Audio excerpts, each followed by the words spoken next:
The second feature is its utility as analytical lens. And nowadays, it is a common tool for aid practitioners. And I would argue that it also become a mindset. Now, the aid practitioners have to be very careful of the impact of their. Despite their altruistic motives, their intervention may cause unintended consequences or undesirable effects.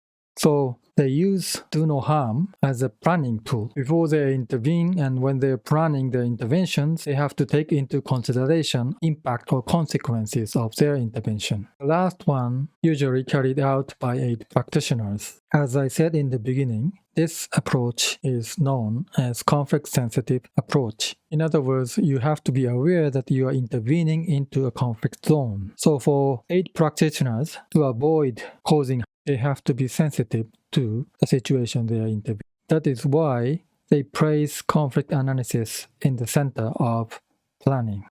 The logic is that if you want to avoid unintended consequences, you have to first be able to the environment you're intervening. Aid practitioners sometimes use the word situational analysis. This situational analysis is often combined with the conflict analysis. In these analyses, you need to identify who are the parties, who are the stakeholders, who will be directly affected by your interventions, who would support your intervention or who would reject, and who else is operating in the scene, who would benefit from your intervention. Before you intervene at the planning stage, you have to be taken into consideration of these factors. That is the essence of conflict-sensitive approach.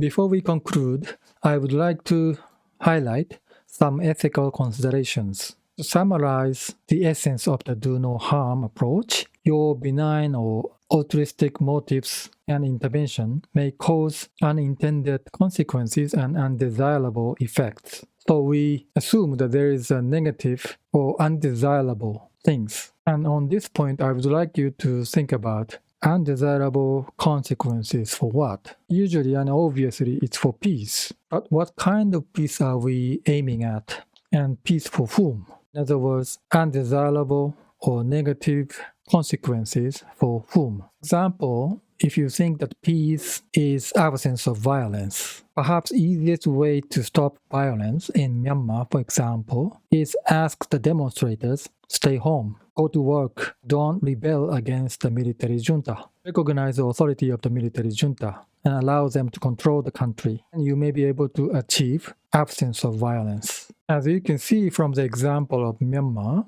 it is not that easy. If you're intervening, you have to be able to ask and answer to whom you are accountable. Of course, first and foremost, you must be accountable to your beneficiaries because your raison d'etre is to support the people who are suffering. But at the same time, your operations are often supported by external donors. Without external financial support, you may not be able to even deliver the aid that you wanted to deliver. And then often the donors are the state, and state have to be accountable to their taxpayers. So they expect you to submit a report, and they expect that you are going to deliver positive impact.